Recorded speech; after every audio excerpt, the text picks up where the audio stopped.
No nationals, no telly. He said low-key. Low-key doesn't mean dead on arrival, Neville.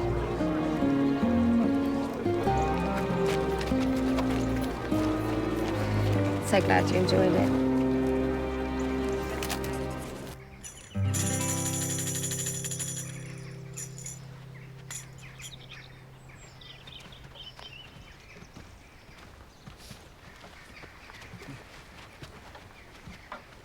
Well, happy birthday, Con. I miss you more than ever. And as gratia artis et pro omnibus, to love unrequited, to honor unblighted. To you, my friend.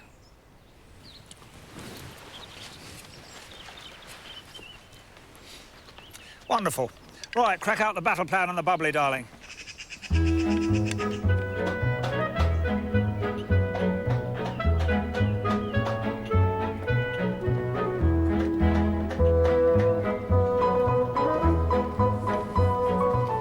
Nice girl, thank you. Keep going, Tom. Okay. Everything all right, Cully? Fine. Good.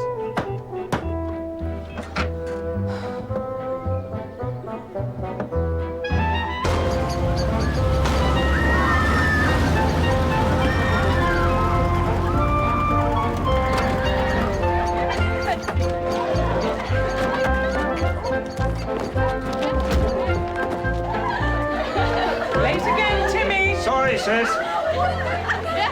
Great ceremony. The girls were fab. Connor would have loved it. There we are. Looks like real blood. Good, eh?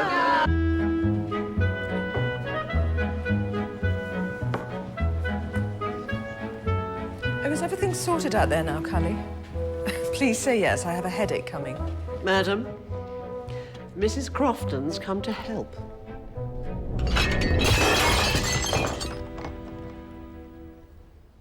Sam, darling, you look like you've seen a ghost.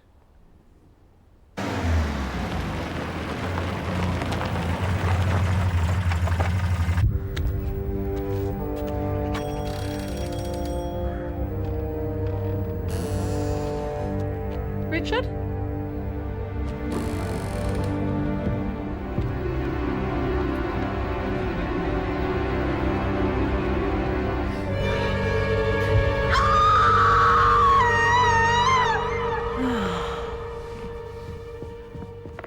Up.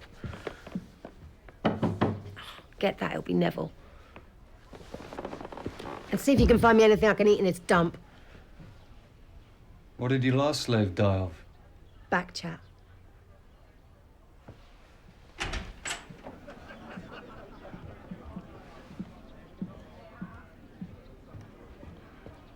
You better sort this out now, Nev. And I'm not staying in this pants pub either.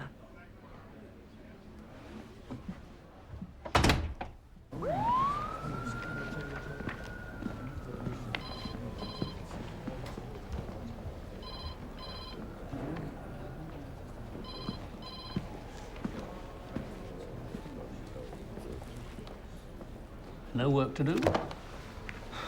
It's research, sir. It's for the festival. Jezebel Tripp's latest novel sees the baddest guys take on the baddest girls for the ultimate battle of the sexes. Very conscientious, Scott, not to say uplifting. Yeah. Well, a few celebrities on the scene should liven things up a bit. Especially if they misbehave like Jezebel. No, I wouldn't hold your breath. The only thing to go off in Midsomer St. Michael is the odd artistic temperament. D.S. Scott.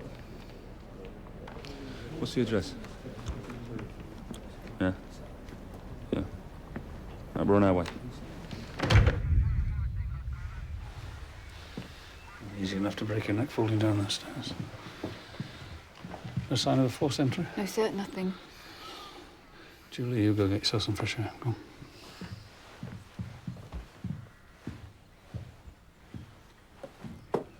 Cup of tea, Mr. Settingfield. You'll feel better for it. Please. with a tot of whiskey, would you?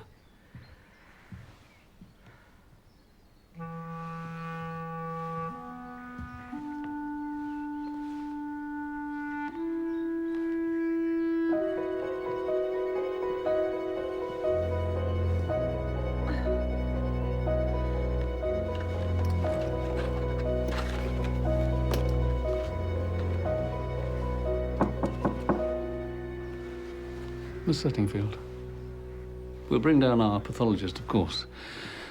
But my guess is that he had an unfortunate accident. Such a waste. Was he a full-time writer? Couldn't afford to be. Despite of having won the Maplin Prize 4 years ago. He just did bookkeeping.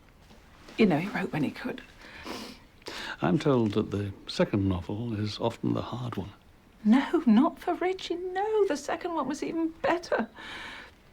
Which, of course, didn't stop Sam Callahan from selling it down the Swanee. Sam Callahan? His publisher.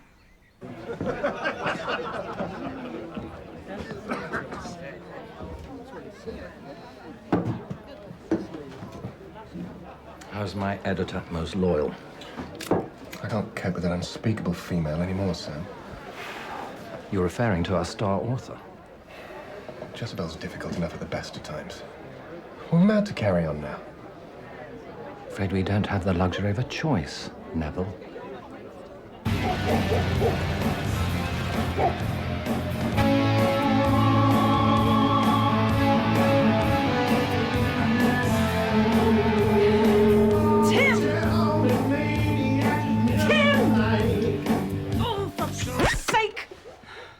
Sorry, I'll go. Meditating. Richard's dead, Tim! Stefan, the Prussian guard. You must be desperate. No, don't be kind. It doesn't help.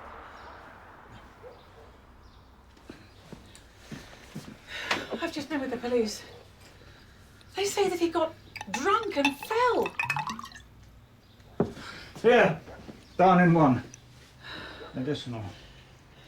We're going to have to call off the action. Oh, no. Rich would have wanted us to continue, surely. Oh, would he? Look.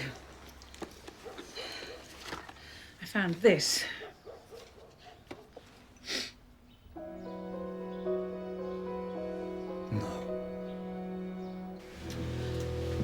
It's 99% certain, Tom.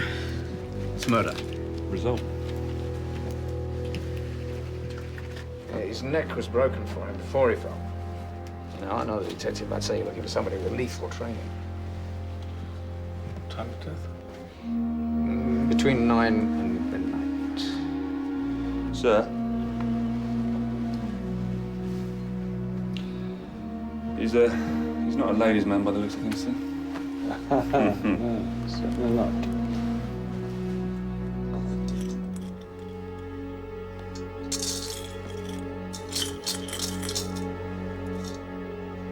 There's a computer missing there. Look, it's not hooked or nicked, I wonder.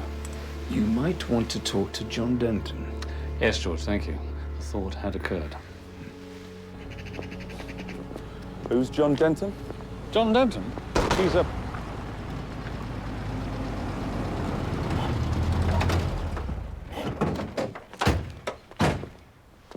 On it. Tim Settingfield, Caysborough. I'm in second-hand books. Tom Barnaby. Terrible news about Rich. Well, I'm afraid there's more bad news. We now know that Mr. Rackham was, in fact, murdered. Well, I'd like to ask you some more questions, if I may, about his circumstances and so on. I'm afraid we're due back. I run a crammer up at the school during the holidays, and Tim helps out with the literature classes. Sir?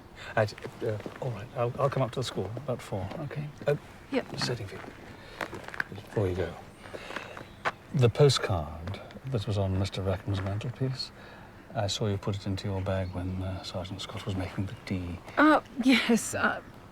I sent it to him from Paris at Easter. Nice shot of Montmartre. Thought I'd like to have it. Oh, I see. We'll catch you later.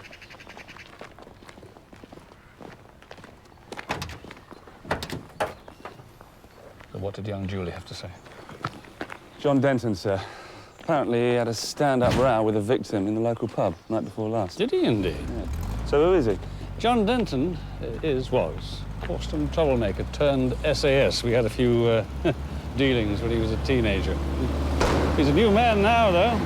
So Kelly tells me. He's become a writer. Must be a good one, too, I think. He's been shortlisted for this year's festival prize. Do leopards change their spots? Not in my jungle.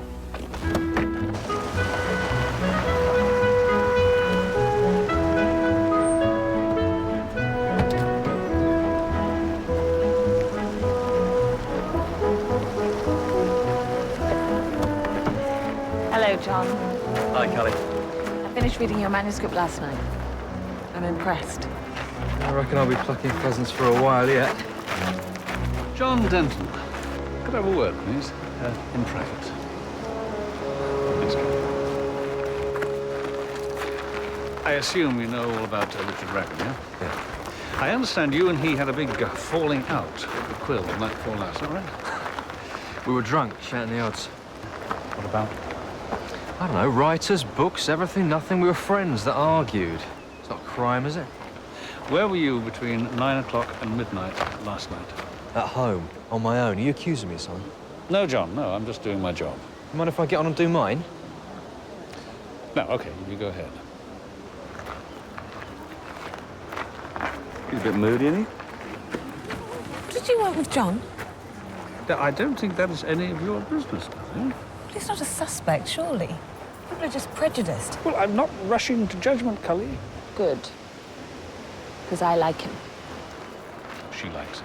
Aren't you going to warn her off? Somehow, I don't think that would achieve the desired effect. Spit it out, Grace. Has Mr. Mephisto got anything to do with this? Don't call Sam that. He is bad news, Grace. He's gone for the dumb and the dirty, and he is dragging the book trade into the gutter. I dread to think what he's getting you into. He hasn't got me into anything. Detective Chief Inspector Barnaby and Detective Sergeant Scott. Mr. Barnaby, I'm afraid you find us having a tiff among trustees. Class is finished already, Mr. Settingfield. Oh, you know, urgent trust business. I wear a lot of hats. Then perhaps you could explain to us, if you'd be so kind, the exact nature and function of the Maplin Trust. Grace's late husband and my dearest soulmate, Connor Maplin, endowed a charity to promote the work of local writers. Our most important work is the annual literary festival. And the Maplin Prize of £20,000, which we give to an unpublished author every year on the final day of the festival. Connor appointed myself, Tim, and the writer, Camilla Crofton, as trustees in his will. We administer the trust's work and agree policy. Or, in this instance, disagree. Would the person dragging the book trade into the gutter by any chance be the same Sam Callahan who, in your sister's opinion, ruined the life of the late Richard Rackham? The very same. I understand that Richard Rackham looked after your finances. He was your bookkeeper, Mrs. Maplin, until recently, that is. For a while, yes. Kay Settingfield also told us that you sacked him for stealing. Not exactly, no. It was a misunderstanding. All very unfortunate.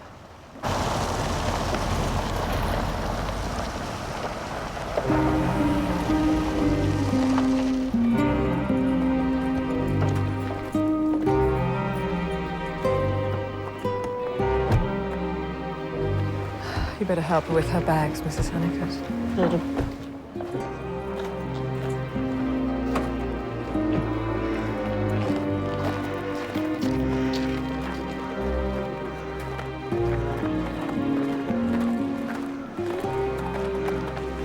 No flirting on duty, Casanova. It's not really my style, sir. Casanova?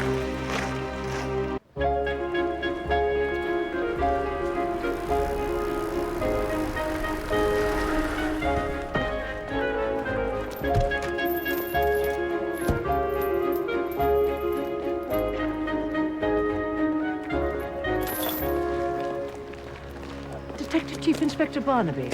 Yes. Camilla Crofton. I'm a friend of Grace Maplin's. And one of the trustees. And you write historical novels, don't you? And very good they are, too. How very kind of you to say so. Pleased to meet you. I'll see what the landlord has to say about the punch up, sir. I've just been told about Richard Rackham. Did you know him? We met up occasionally to talk about writing.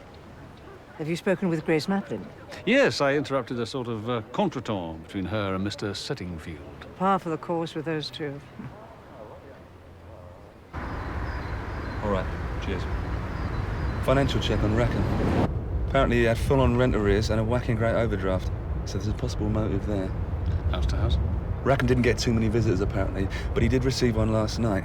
Tall male, left around 9, wearing jeans and red trainers.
Thanks for not killing me. I only kill when I'm bored.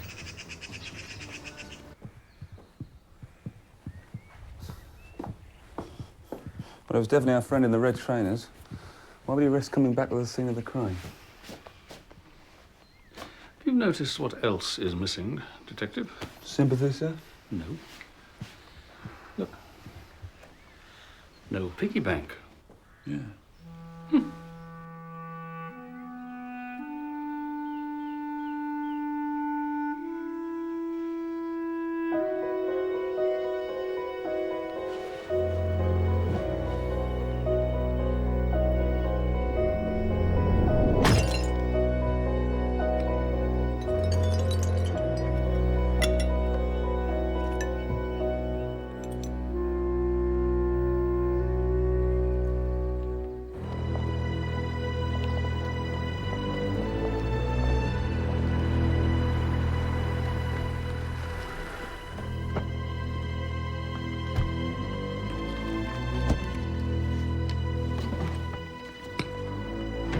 Thank you, Mrs. Honeycutt. Glad to be of service. It's much appreciated. I'll go out by the back. Best if you do.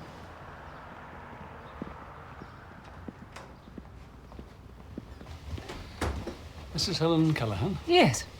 Good afternoon to you. I'm Detective Chief Inspector Barnaby. This is Detective Sergeant Scott from Corston CID. Terrible news about Richard Rackham. Indeed, it was. I understand that he and your husband had a row about Richard Rackham's second book. Is that right? I wouldn't know. I'm not involved in Sam's business. Is there anything I can get you? Yeah, Jezebel Tripp's latest. Oh. They're selling so quickly, I haven't had time to put more out. Thank you. It's $12.99. That's 5 pints and change over the way. Literature is priceless, Scott. Let that thought console you.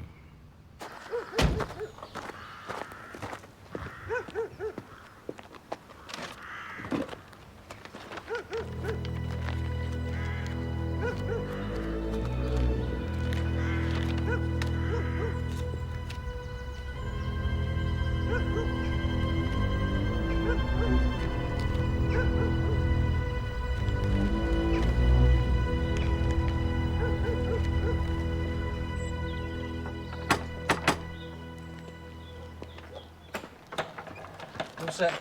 Absolutely. Operation Pen and Sword. I want to be there with you like we planned. Best you remain our silent partner in the circumstances, Jono. But what are we going to do about Neville Williams? You're not going to do anything, old chap. If they find out you're involved with us, it'll spoil your chances of winning the prize. Absolutely. You leave Neville to me and Sis.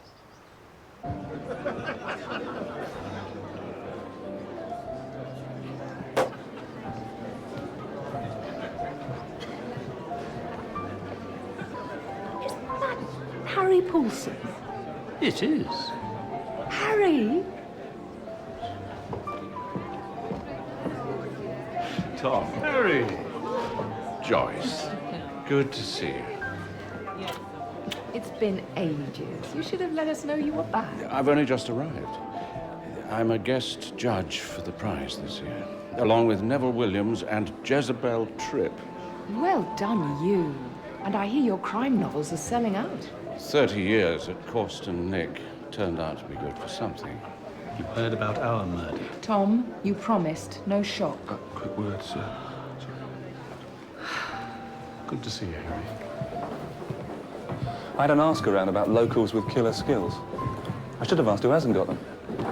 Sam Callahan's ex-army, Tim Settenfield's into Taekwondo, Jezebel and her minder do kickboxing, even the housekeeper's an ex-prison warder.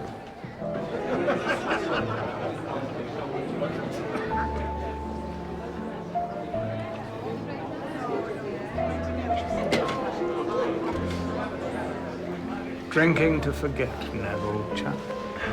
What? The postcard from Montmartre. You know what we're talking about. Time for a chat. After pudding in the library. Be there, or be in deep doo-doo.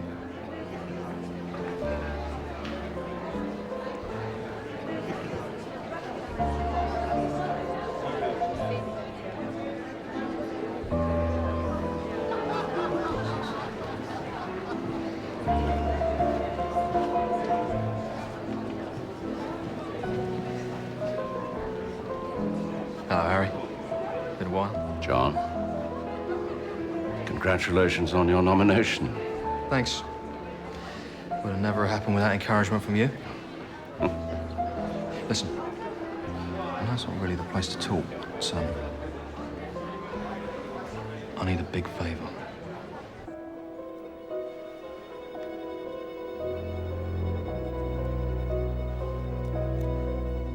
I can't. Can't isn't an option. She's right, Neville. And it has to be before the judges vote on Sunday. Inspector Barnaby. I'm sorry, am I interrupting? Just indulging in a spot of business. While I have you here, Miss Tripp, may I ask, did you know the deceased Richard Rackham? Afraid not. And you, Mr. Williams? We met through Sam a few times. Well, I understand you were at odds with him over his second novel. Is that right? There was a disagreement, yes. He felt we hadn't pushed the book hard enough.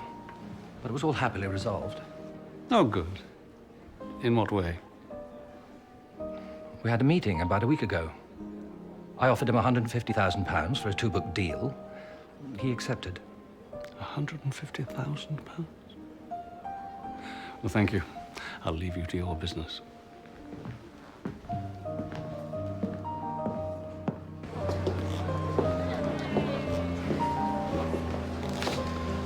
feel like a right idiot in this get-up. You look very handsome. You don't fancy a drink later, do you? Splashed out in a bottle of bubbly. Might be very late. It's fine by me. All right. Actually, I wanted to talk to you about your main character. He's a very emotional, romantic personality. Is he you in disguise?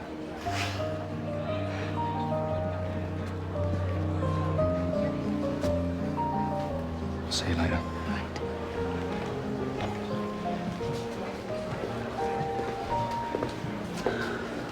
There's not just chickens he used to scrag for a living, you know.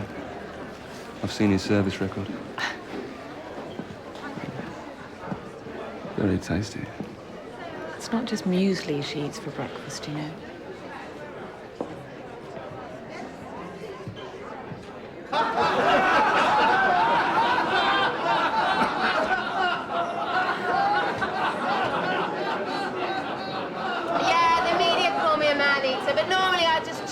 and spit them out.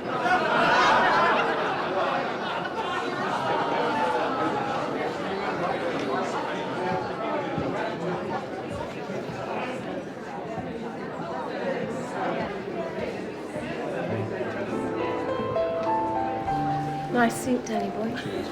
4 months of every year in Tenerife, living like a lord. It sounds like paradise, Harry. The writing must be hard work, though, all that plotting. I don't write the books, Joyce. The ghostwriter does all the graft. All I do is come up with a murder or two and have a read at the end. But you're not a native in Midsomer, are you? No, I moved here with my husband, Oliver, when we were first married, in 1955. Have you got a novel on the go now? Actually, I've stopped writing, more or less. My ex-publisher... Sam Callahan? decided I was a diminishing return. Not young or sexy enough for his marketing people to bother with. Oh, all in all, I'm happy enough to enjoy my sunset years at leisure. Now, if you excuse me, I must powder my nose before the ceremony. It's nice to talk to you, Mrs. Crofton. Camilla, please.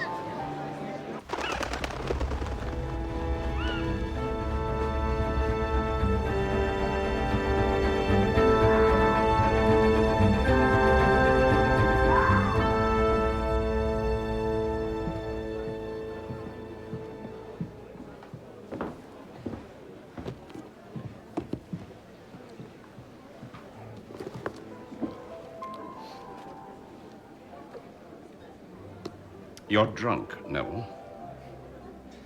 Never bothered you before. Sad about poor dear Richard. Don't stir it. Why not? Time you came out, told the world. I said leave it, Neville. Well, what are you going to do, Harry? Call a policeman? Neville. I'll catch up with you later.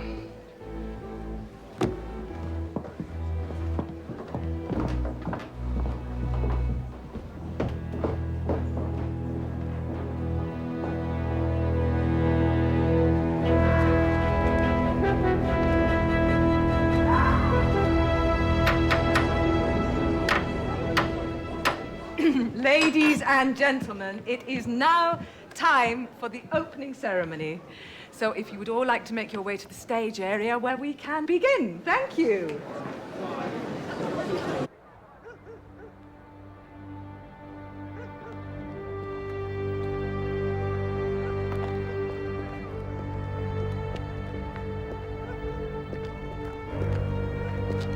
Hello?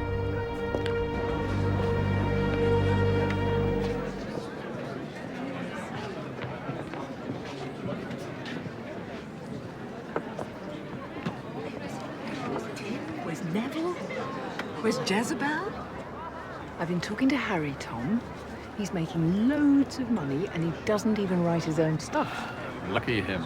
Apparently, in crime writing these days, publishers sell more books if the name on the cover is a real police officer. And all he has to do is think up old cases to turn into stories. Ha! Now, don't just bat this out of court, Tom. Did I say I would? Well, everyone, I'm so sorry to keep you all waiting, but...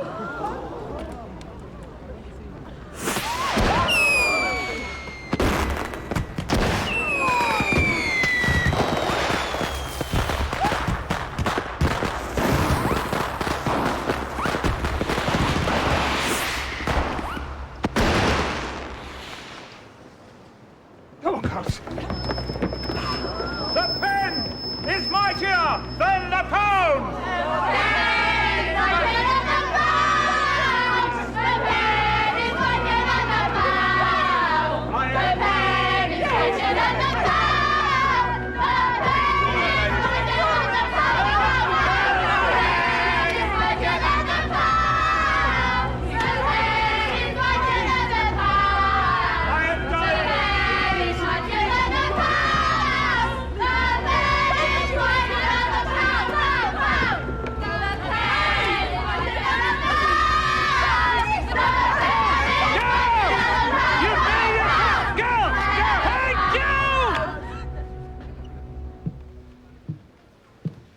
You know she's mad.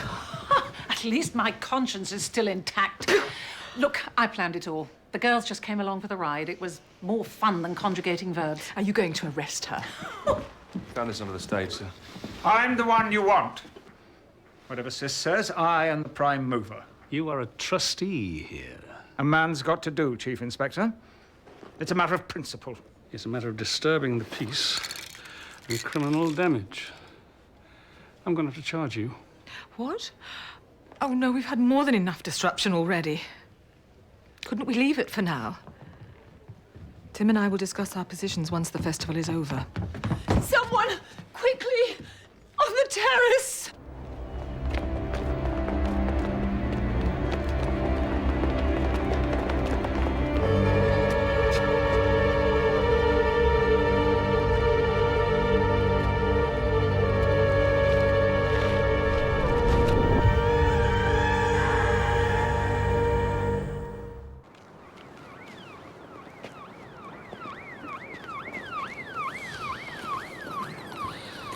What I really need to know is whether it's the same killer. Well, this one's had his head smashed. So it's two. How do you work that out, sir? Bludgeoning is mostly associated with unpremeditated attack, Scott. Suggests passion, not calculation. Got any idea about the weapon? Something heavy and blunt. Excuse me, Tom. Like a paint canister, maybe? Possibly. I think we should start with the setting field, sir. They were up to something with Neville Williams earlier. Let's check the victim's room first.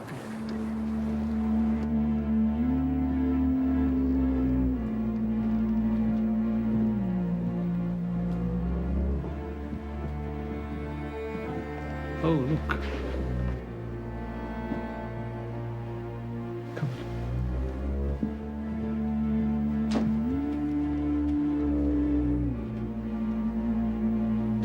Oh, are these they?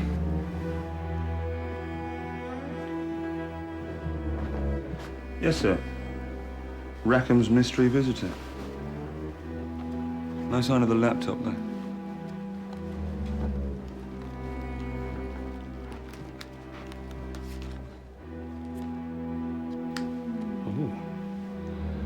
I think he was a bit more than just a visitor.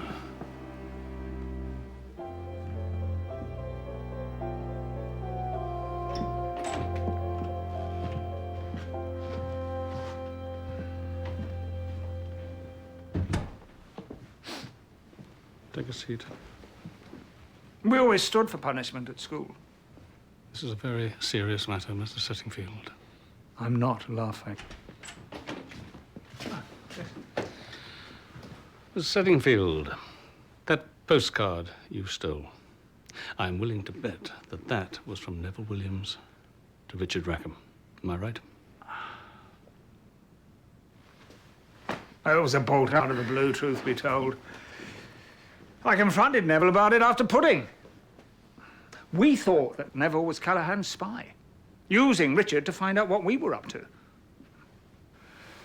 But he denied it, said they loved each other. Is that all you did? Talk? Yes, that's all. No rough stuff. Yeah, can you tell us your exact movements between the end of supper and the beginning of the protest, please? I was under the stage, priming the girls. Who turned off the electricity? Sweet melody. I nicked a key from Mrs. Aty's office to let her in.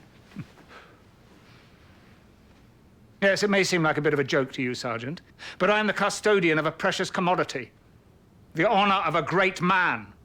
Greed and so-called individualism is killing more than just literature, and I will not stand by and allow Connor's contribution to the cause to be neglected or forgotten. However much Grace may be seduced by our fiendish Faustian friend. Besides which, I am a lifelong vegetarian. I do not kill woodlice, let alone people.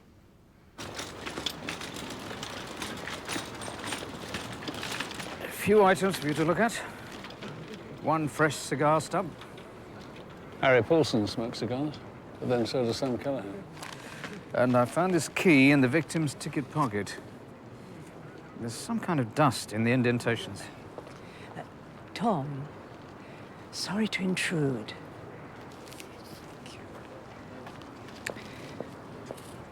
But I bumped into Neville Williams before dinner. He looked dreadful. Asked if we could talk. What about? He said he'd been seeing Richard Rackham secretly. His concern appeared to be that you might view him as a murder suspect if he came clean to you.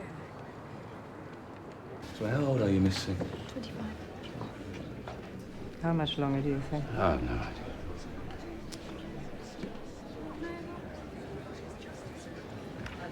And you've been here since 3 o'clock, is that right? Yes. Were you on your own at any time?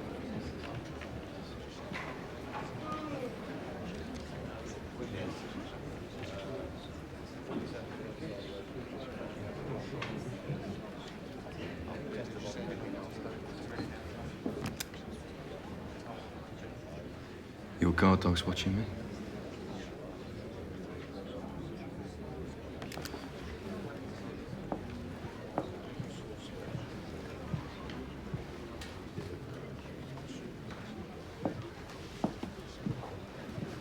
This is totally screwing me up. Poor you. Notwithstanding your grief, Jess, I need your signature. It's become a matter of urgency. I am not signing anything till you've sorted our little problem. Any chance we can get to bed soon, Mr. Barnaby? I'm knackered. And I imagine you must be a little upset, too, about your editor. That's true. Of course. Tragic business. Yeah. Neville Williams seemed a little tense when we spoke to him last. I was wondering, was there a particular reason for that? We were discussing Jess's new contract. Talking about money always made him tense. Did you know that he and Richard Rackham were lovers? No. I didn't. News to me. Okay, fine. I'll call you back to confirm. Who's that? Harry Paulson. Sam Callahan wants to meet at the Quill at 3 o'clock. It's just a preliminary chat, just to talk about what would be involved. Okay, fine. Come in. Thank you, Mrs. Honeycutt. Good morning. I didn't sleep. Only the righteous sleep, Mrs. Maplin. There aren't many of those about. Oh, Tim, I'm not dressed. I've seen it all before, darling.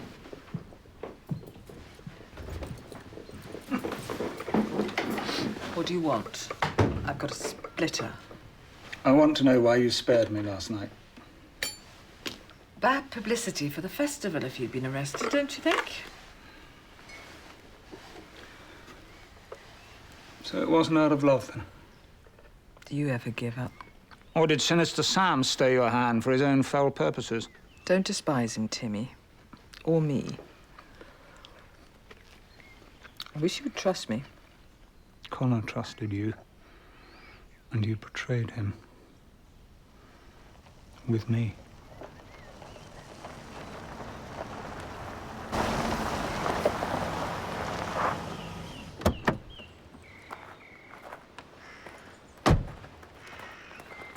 Morning, Sam. You're early. Come to service the lady of the house. What I do or don't do with Grace is no concern of yours. Anyway, I've decided to take matters in hand myself. Doesn't come cheap, though.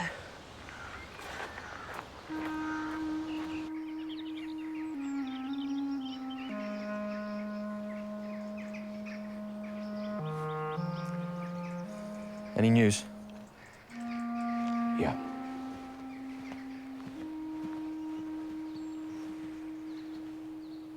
It's what you thought. Grace Maplin is stony broke. Barely earns the gravel on her own drive. Bank's near to calling in the mortgage. She's a desperate woman. I'm sorry I had to get you involved, Harry. You've been a judge and all. I'm not bothered. The thing is, though, I could do with a favor in return. Yeah, sure. What is it? I need an alibi for after supper last night.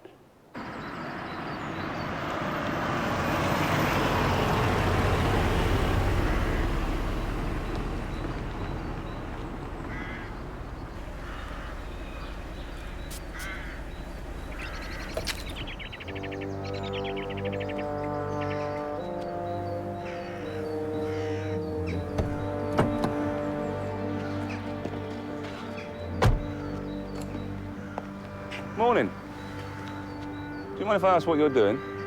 Oh, I'm just really upset about Nev. I needed some private space. Drive me back. I could really do with the company. Sure. No problem.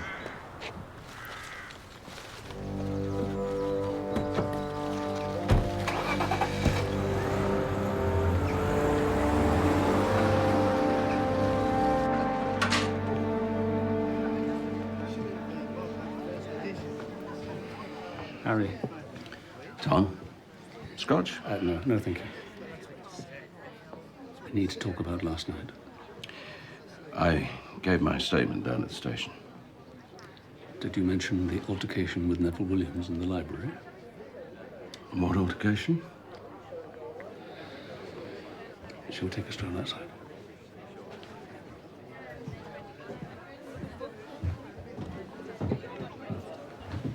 Harry, we've known each other now for, what, 30 years?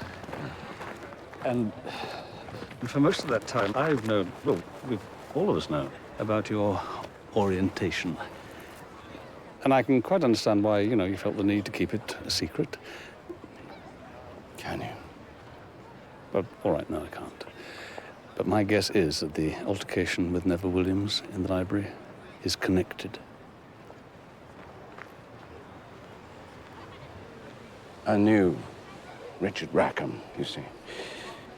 He was my first ghostwriter. And my first... Yeah, I see. What about Neville Williams? We had a brief thing. It ended a year or so ago. Badly? We disagreed about me not, coming out. Did you know that Neville was having an affair with Richard Rackham? No. Those two trying to blackmail you, Harry? No. Where were you last night after your chat with Neville Williams? Yeah, I was with John Denton. John Denton? Ask him. Well, I will. I didn't know you two knew each other.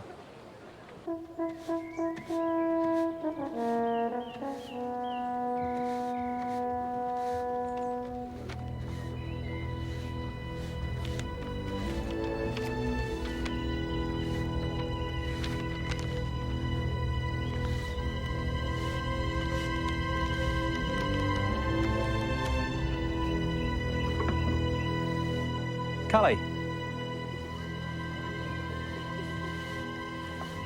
I just saw Mrs. Honeycutt up to something very weird. She just took a whole load of cash off the florist. What is it? Did I say something wrong? No, it's, What? I can't keep a secret, as long as I'm not incriminating myself.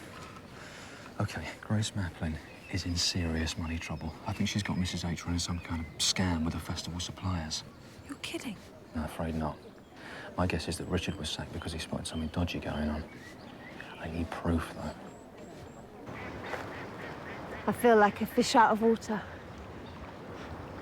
Well, this lot, they don't even know they're born. I come from a school of hard knocks, Me too. Depths of South London. It was touch and go for a while, whether I'd end up on the dark side. Hello, Miss Tripp. Hi. Scott. Security up to scratch, is it? Yes, sir. Fine, no problem. Oh, good. Then we can all get on, can't we?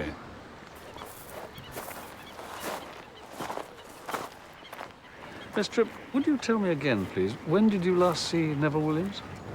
End of supper around the table. And then? I went down to the stage with Dave. David, that'd be David Lowry, your personal trainer, yeah? Yeah. Is he about? Oh, he's just popped off for doing an errand for me, actually. There you are. Mr. Barnaby just wanted to check I was with you after supper. Yeah. Yeah, well, I've got to keep a close eye on the crown jewels, eh? Absolutely.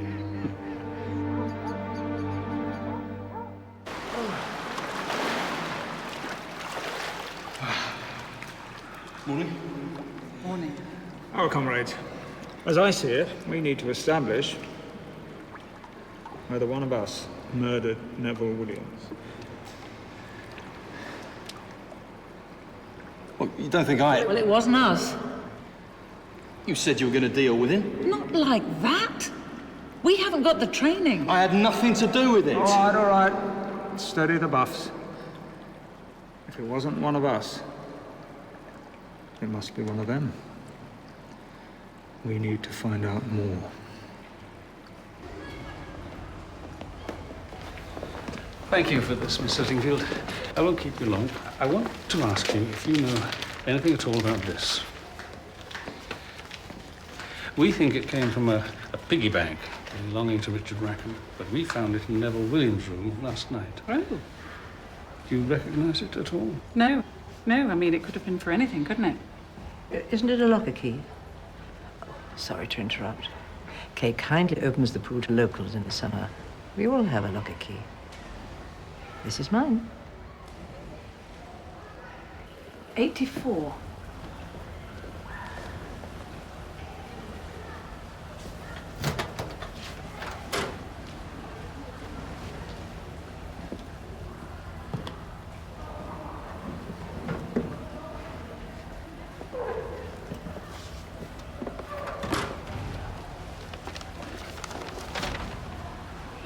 They look like royalty statements for Richard's book.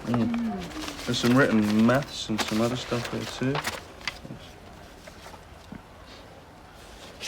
What's that? Rich, you must leave Neville, or I will end it for you. I can't live or love without you.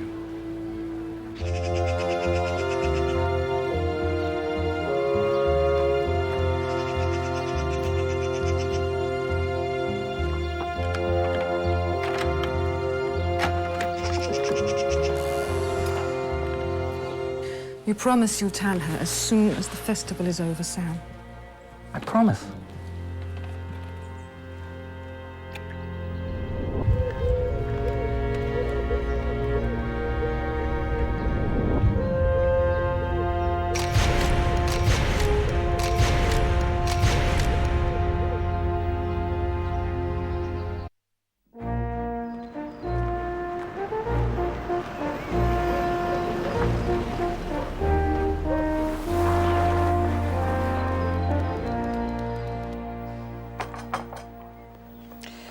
So, Tom, how can I help? I'm confused, Camilla, about these royalty statements. Why would Richard Rackham want to keep them hidden in his locker? And why would Neville Williams have risked being caught at the scene of a crime to retrieve the key that would enable him to get them back in? It's hard to make any sense of it. Now, tell me more about the case. Mysteries and deductions are my forte, after all. Well, we think our killer's a professional. He's a trained expert. Oh. What's your view of John Denton? Not your idea of a likely murderer. Who else had motive? Harry Poulsen may have had. He's gay too, isn't he? Well, he's had affairs with both the victims, and he's anxious, very anxious. Keep it secret. Blackmail? Sounds promising. There is another blackmail possibility.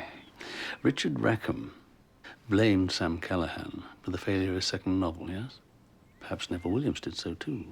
They might have found some irregularity in the accounts and tried to make Callahan pay to keep them quiet. Neville was a highly talented editor, very ambitious, Sam's pet. Even if Richard was bitter enough to try blackmail, I doubt if Neville would risk his whole career to get involved. Fair point. No, surely the billet doux we found is your strongest clue to the killer. Sugar?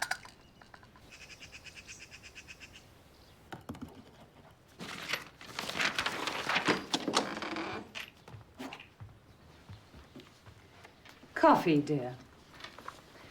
Oh, and I'm going ahead with the divorce. But I thought we worked all this out. My thing with Grace is over.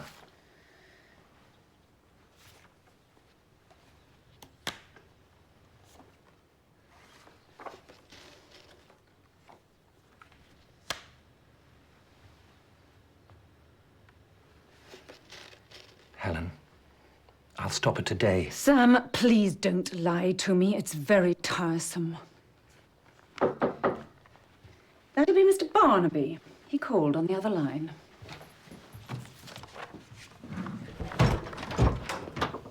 Good morning. Coffee, Chief Inspector? No, thanks, not at the minute. Just got a quick question I'd like to ask you, please, if I may. It's about your business. I found some copies of your royalty statements in a locker belonging to Richard Rackham, and I have reason to believe that Neville Williams was very keen to get his hands on them. Perhaps you could enlighten me as to why that should be. Not sure I can, no. Neville could simply have taken copies off our computer. All right. Well, thank you. See you later at the Quill. I look forward to it.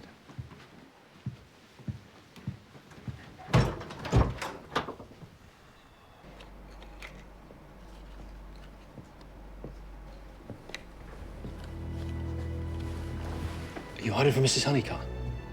There's no hiding from Mrs. Connie? What about now? Perfect. I'll make sure she doesn't come in.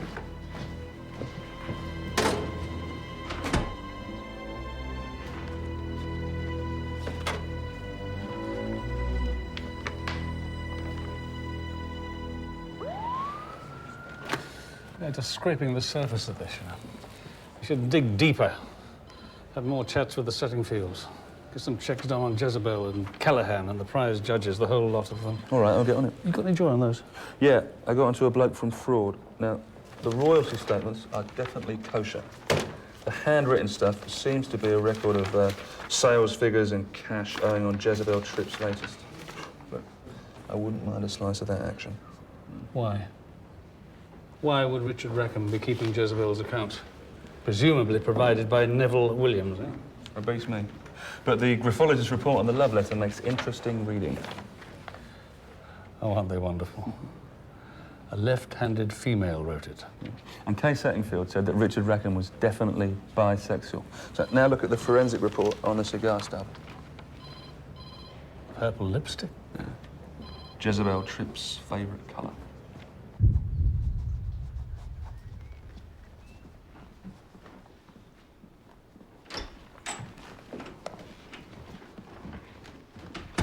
Are we all here?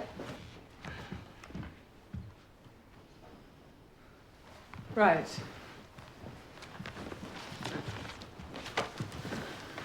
Well, I suppose we should formally declare the judging panel in session. As you know, we've got quite a lot of informal consensus. 3 votes for John Denton, 1 for Sally Singh. And I'm really very close to a decision between the 2, so I wondered if we might come to a final vote earlier than usual. Why? We're stuck here all weekend anyway. Given the murder of a judge and the rather tainted circumstances, I thought it might be preferable.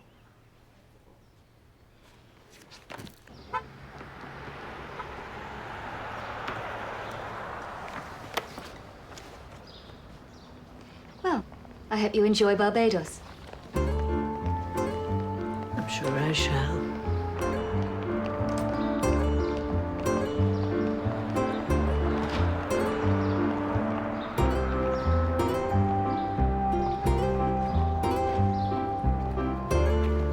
Miss Tripp. Miss Tripp, I'm sorry. Sorry to trouble you again. Hi. Hi. I've got a reading to do. Yeah, no, it's just a couple of quick questions, if I may. The problem you were discussing with Neville and Mr. Callahan last night. It wasn't a problem. You seemed anxious to get something sorted out before the judges vote. I'm being headhunted by a couple of publishers. I needed Sam and Neville to make me an offer for the new contract before I decided. Oh, I see. Do you smoke cigars, Miss Tripp? I have the odd one when no one's looking. Smoking's so 20th century. In your statement, you said you didn't go out onto the terrace at any point last evening. I had a smoke there, though. I remember now. Yesterday afternoon. Thank you. That's all I needed to know. Jez. Hi. Sorry, would you mind... Not now, Sergeant. Take a second, sir. Oh, there you go. Darling Danny. Love, Jez. There you go, Danny boy. Thank you.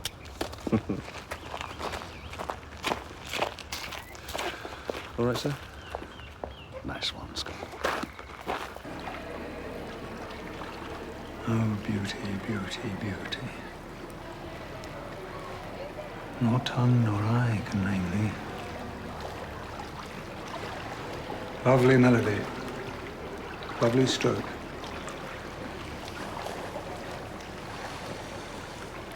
Eyes down, Timmy. John has some news. Greetings, comrade. Grace is ripping off trust funds and pocketing the cash. She's using Mrs. Honeycutt to help her do it. No. I've seen it with my own eyes, Tim. And I'm not the only one. Cully. Is this wise, comrade? Miss Barnaby? It's true, Mr. Settingfield. Mrs. Maplin's suppliers are charging the trust way over the odds for pretty much everything, and splitting the difference in cash with Grace. Mrs. H is her go-between.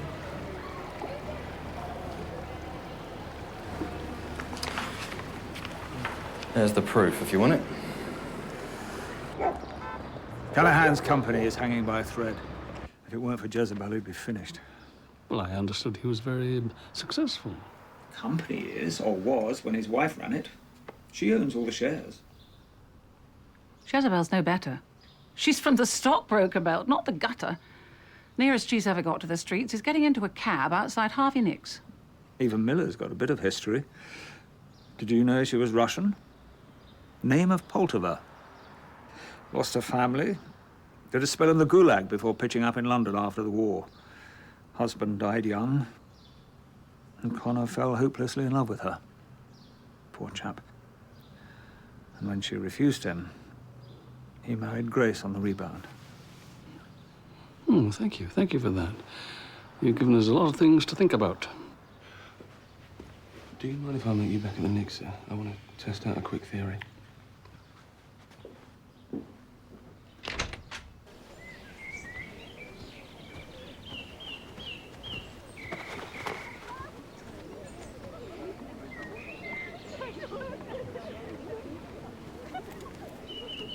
Jezebel. We've got to delay our plans. Barnaby's too close. No way. After tomorrow, it'll be too late. If you don't cooperate, I can always open negotiations with your other half. Try it, and you're a dead man.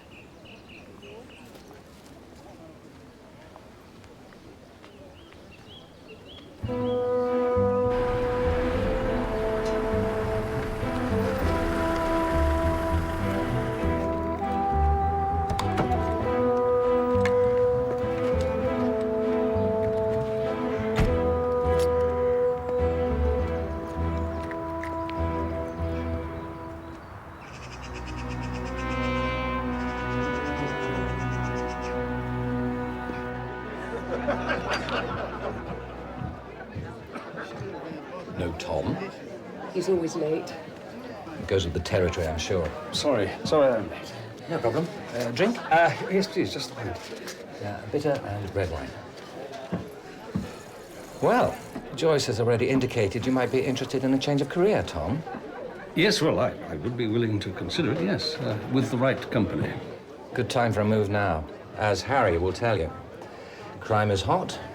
Real-life cops are hotter. And you couldn't do better than Callahan de Vere.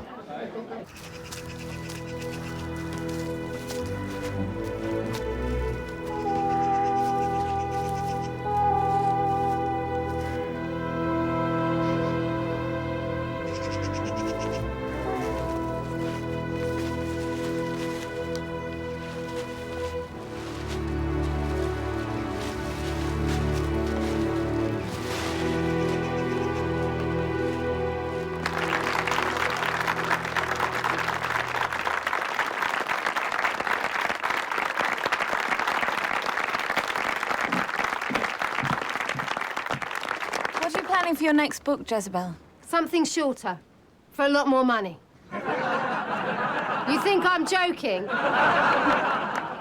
Right, everyone, I'm afraid we've gone a little over time, so I'd like us all to thank Jezebel, and you can all take a break. Thank you, Jezebel.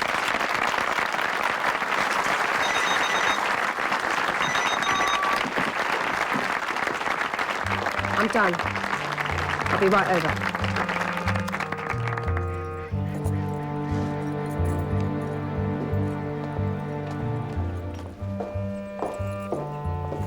Thank you, Mrs. Honeycutt. Things are moving on rather quickly. So they are. Thank you for your help and your discretion. Pleasure doing business.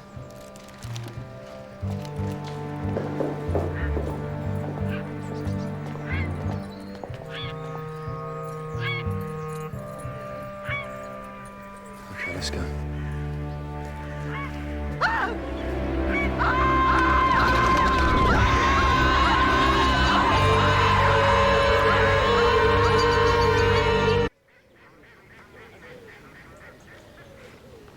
Nothing too premeditated about this one, I'm afraid.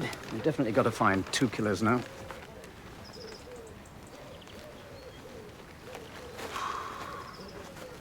Well, band goes our table for 2 at Sergio's tomorrow night. Oh, my theory checked out, sir. She was hiding this near the main gate. Get that to the lab now. Yes, sir. Oh, I visited David Lowry's room as well. I'm afraid he's packed and flown. Look. Yes, Scott. Yeah? Are you sure? All right, cheers. That was the graphologist, sir. Apparently Jezebel didn't write the love letter after all. Dad, I'm a bit busy, Cully. it's about Jezebel. And Sam Callahan. It was a bartering session, that's all. She was trying it on, and I wasn't playing. We weren't arguing, Barnaby, we were negotiating. What did you mean when you said open negotiations with Jezebel's other half? Who was Jezebel's other half? Oh, just another author. Look, why on earth would I want to kill Jezebel? She was my biggest banker. Sir, call from the lab.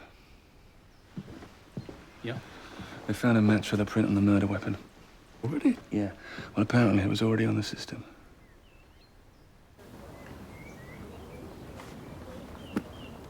Hey. Hello. What was that for? Dunno. Cheer you up? Thanks. Still can't believe it. I was with her just minutes before. Yeah, death's always like that. You never hear it coming. No. 1 minute you're okay, future's always going to be better. And then it happens. Time's torn in two. And the future's snatched away from you forever. Beautifully put. I've been working on it. John, I'd like to ask you a few questions, please. Why? What for? In connection with the murder of Jezebel Tripp. I haven't killed anyone. Then you'll have to explain why your fingerprint was found on the murder weapon, won't you?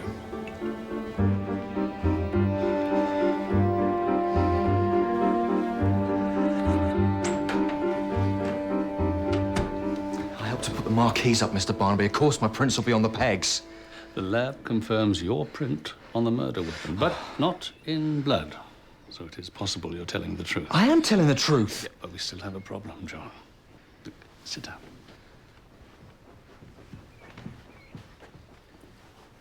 It's just like old times, isn't it?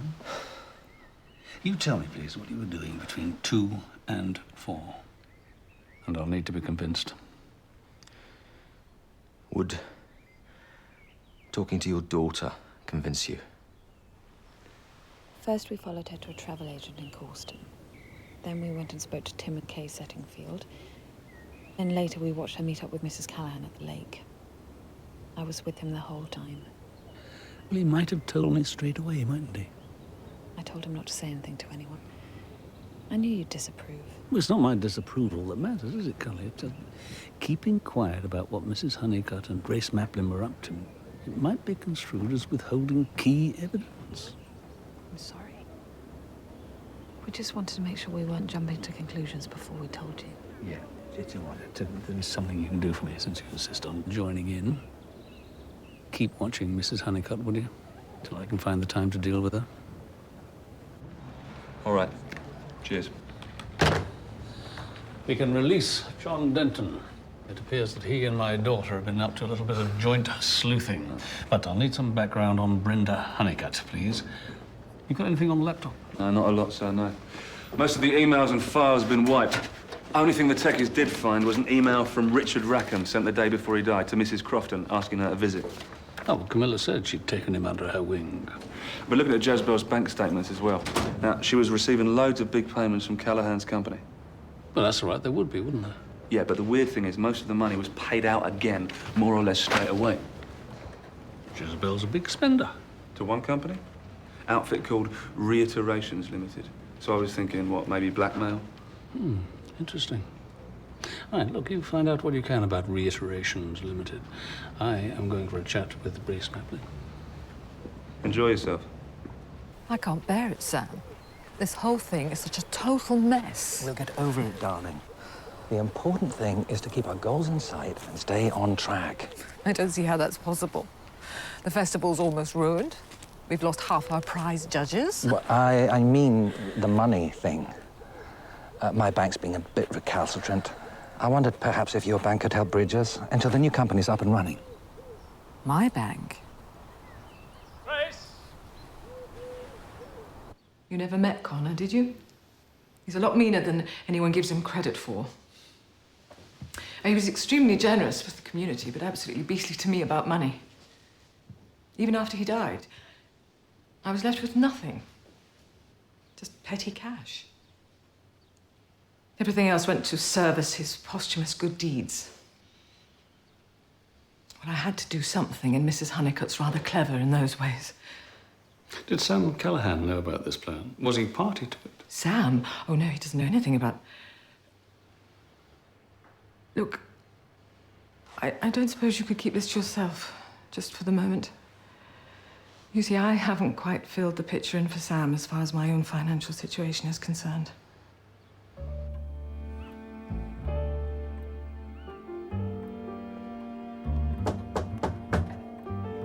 John, it's me, Cullen.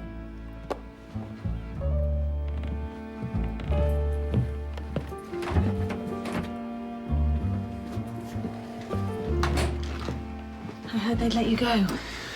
Yeah, they did. Good. No guard dog? No.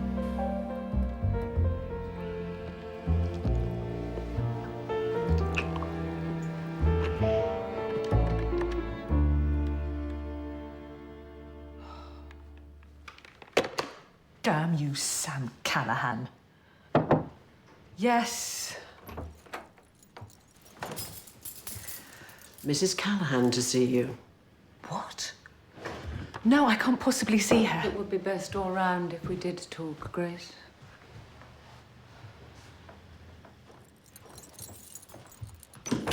Do relax, Grace. I'm not here to shave your head or send you out into the village in shame. I've come to tell you that you're welcome to my husband. But there are a few things I think you should know first, if you're seriously intending to take him on, that is.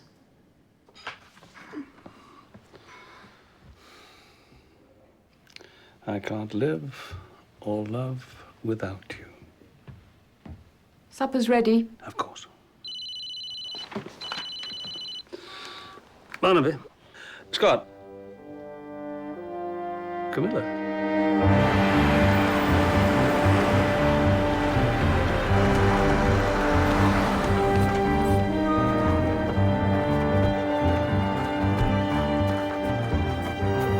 What time did the call get to the station? About 10 minutes ago. 10 minutes? She could be dead by now.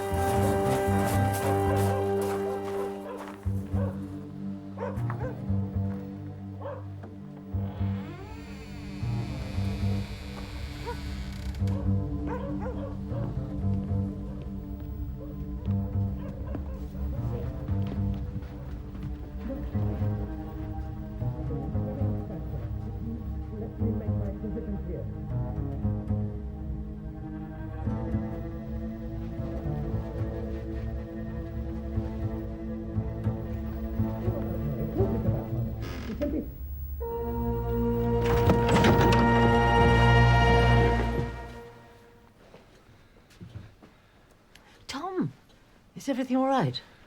Well, yes, I suppose it must be. Your alarm was set off.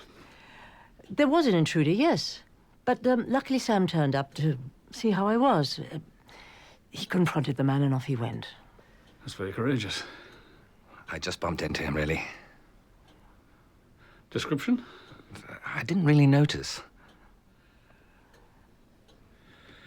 Well, Scott, we'll take a look around, make sure everything's secure. I'll call back tomorrow morning, if I may, so make sure you're okay. Many thanks, Tom. I'm very grateful.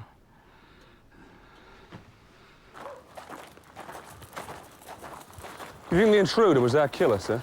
No. In fact, I'm not sure there was a third party there at all.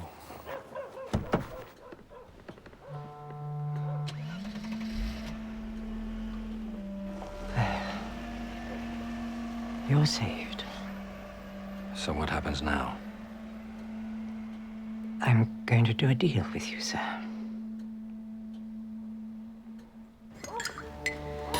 What did the police want earlier? Oh, just a few more questions.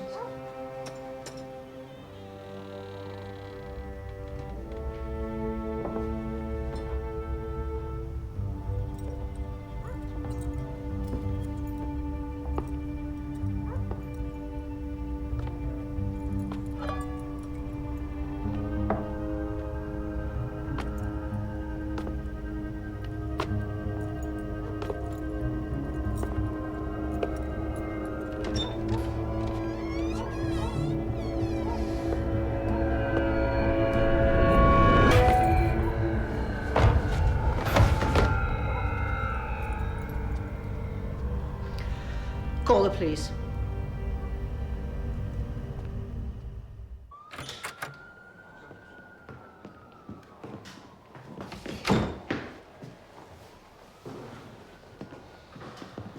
Right. Mr. Lowry, first of all, can you tell me what you were doing breaking into the hall last night? I was planning on getting on a plane, but I left all my cards and my dinner jacket in the laundry room. Did you kill Jezebel Tripp? No way. Look, I was employed by Jezebel.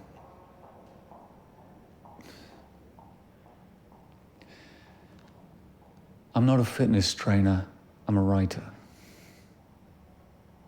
She picked me up in a bar one night a few weeks back. So what sort of job did you really do for her? I was going to be a ghostwriter. It was a one-off opportunity. But she needed a cover for me so no one would find out. Which was just about okay until we came here.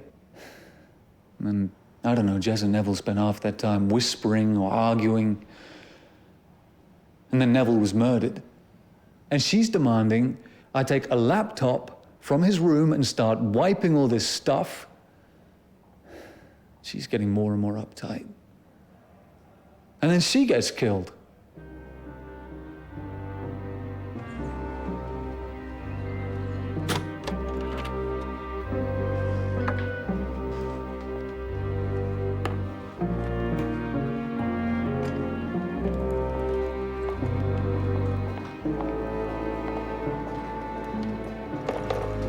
You off somewhere, Mrs. Honeycutt?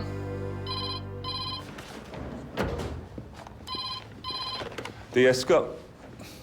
Hello, Callie.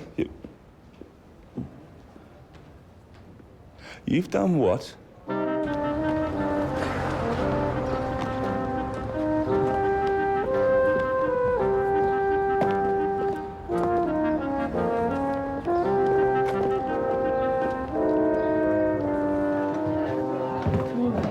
No more evasions. I want to know if you were just stringing me along.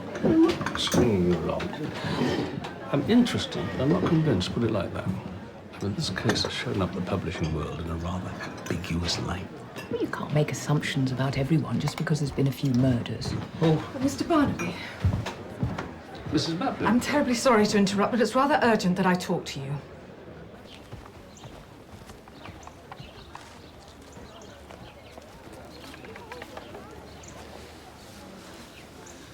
Right. What do you want to tell me? Helen Callahan came to see me last night. She claims is that Sam has been involved in a very serious criminal deception. One that rather puts mine in the shade.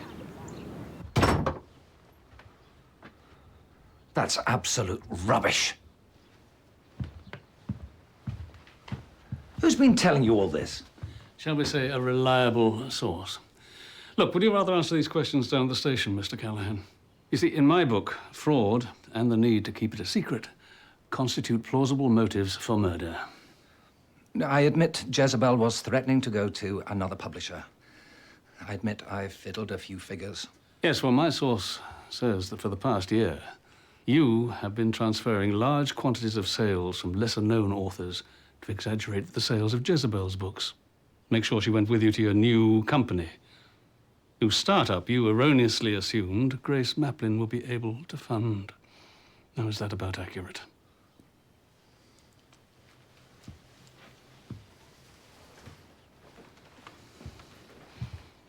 So, were Richard Rackham, Neville Williams, were they the first to discover this? And did you, Mr. Callahan, did you commit murder to avoid exposure? Richard and Neville found out what I was doing, yes. They blackmailed me, yes.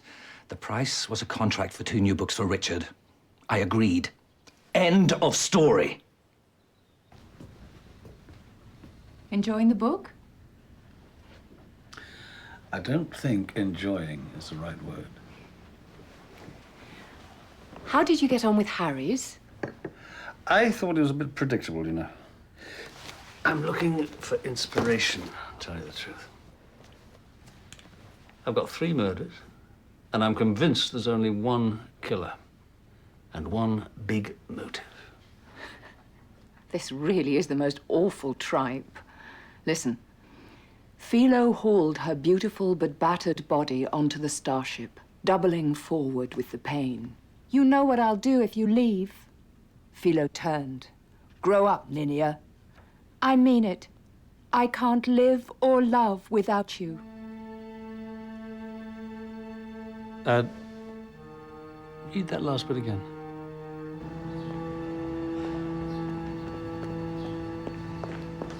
Sorry, Kelly.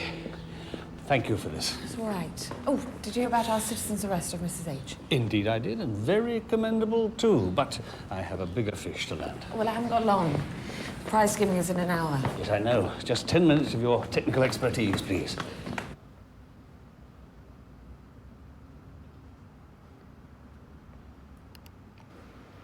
How far back does it go? 1945. Can you find a reference to a specific name? Yeah, just type in a keyword. Kian Poltova. It's P-O-L-T-O-V-A. No. Right, try Oliver Crofton. C-R-O-F-T-O-N. One match. September 1955. Russian bride acclaimed a secret war hero. Oh, she was beautiful.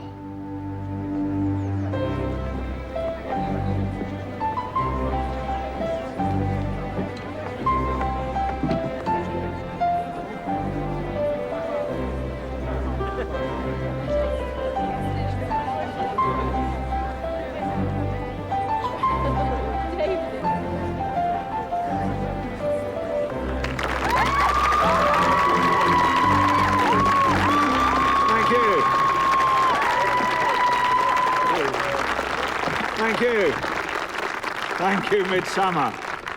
Right, is this on? The moment you've all been waiting for. Grace will now make the citation for the 12th annual Maplin Prize winner. Grace.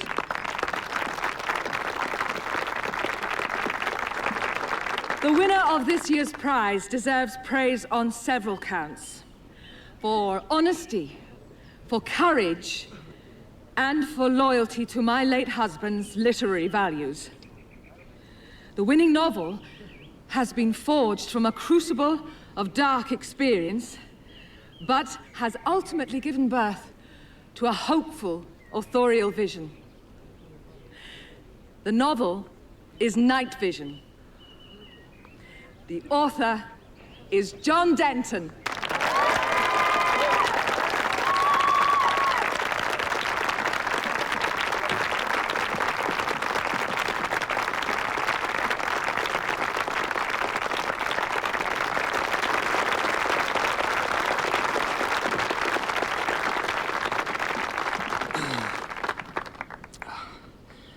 Phew. Well, I'm really, well, I'm stunned, actually.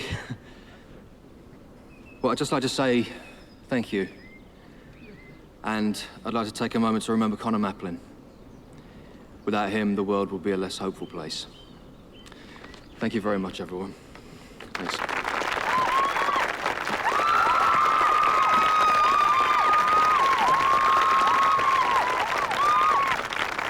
The Trust this year is awarding a further special prize to someone whose literary career is matched only by her commitment and loyalty to the Trust. Camilla Crofton, ladies and gentlemen.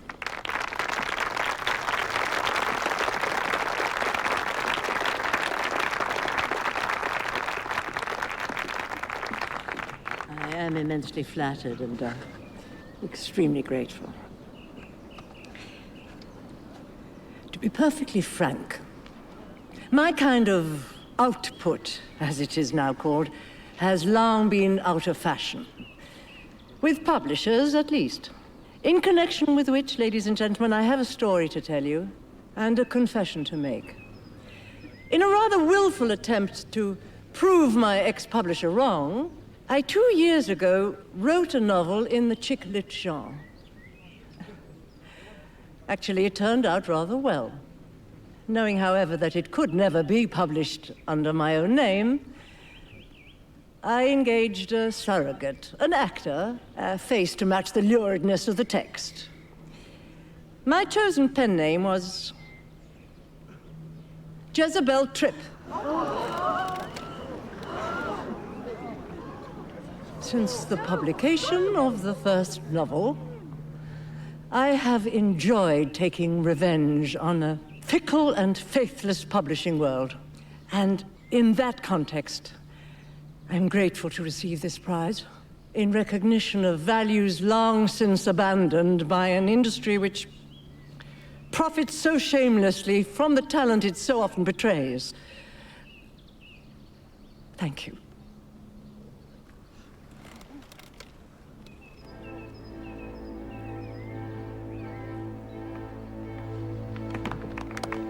Bravo! Bravo! You know what's going on, sir? Yes, I do.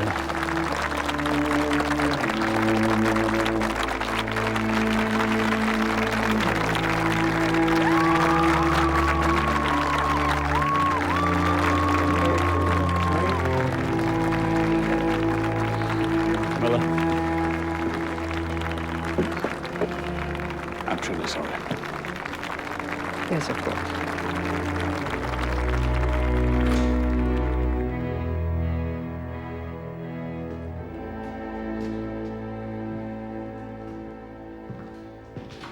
Thank you.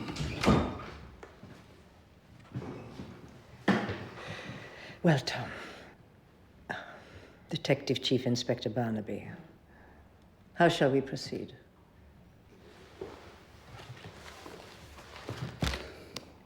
You decided to end your arrangement with Jezebel, didn't you? And to reveal your deception on the occasion of this year's prize giving. But you discovered that there were others, apart from Jezebel, whose futures depended on that arrangement remaining a secret. In a nutshell, yes. I rather stupidly warned Jezebel of my intentions. My guess is that she gathered all interested parties together to come up with the only complete solution. Your death. But they didn't realize, did they, the conspirators, who they were dealing with? Ekaterina Poltova. Poltova. Poltova. Teenage survivor of the Gulag who escaped to work as a field officer with the Wartime Special Operations Executive before coming to this country. So,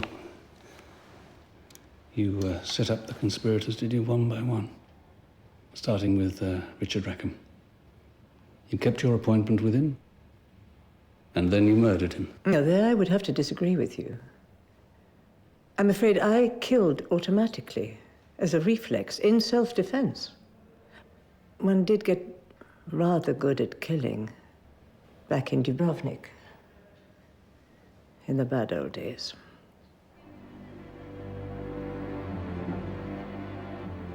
And poor Richard's attempt was extremely amateurish.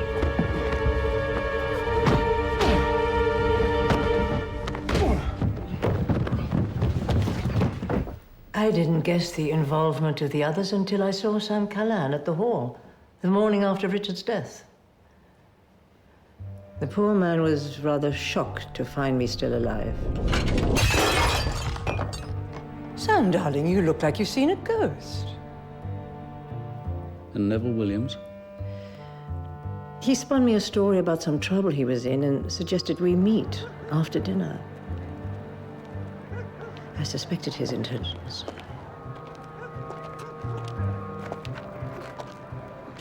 Okay. I'm anxious to help Neville.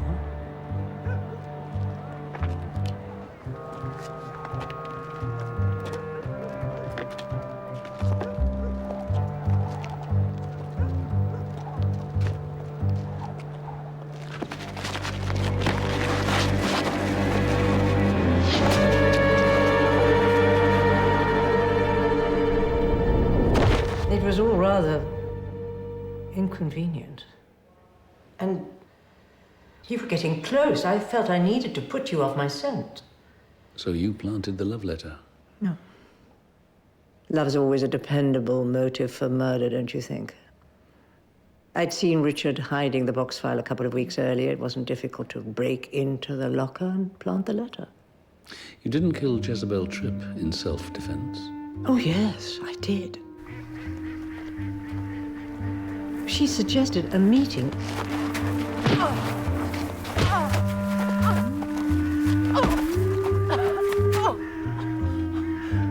I didn't count on John's prints on the tent peg, of course.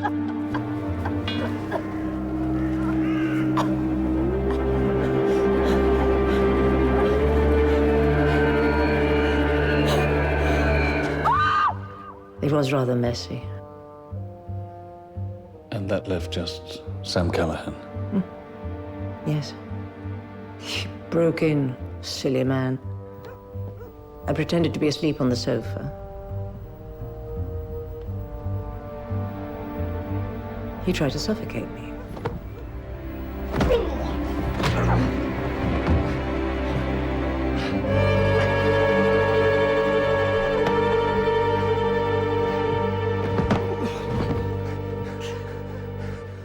I knew you weren't convinced by our intruder story, but at least I managed not to kill again.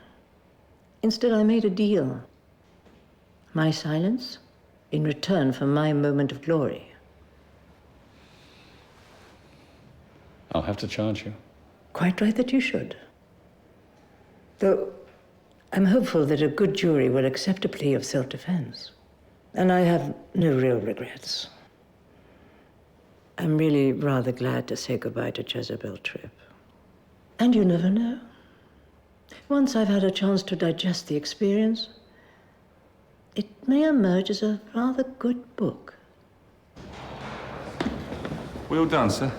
Yes, Scott, I suppose we are. I thought you might like these, if you don't mind dead women's shoes. What's that? Dinner for two at Sergio's. It's going to be me and Jezebel, but... Well, you could take Cully. I've already asked. She's going out with the worst-dressed man in Midsomer. Thank you. Here we go. Wow. You can write and you can cook. Want to marry me?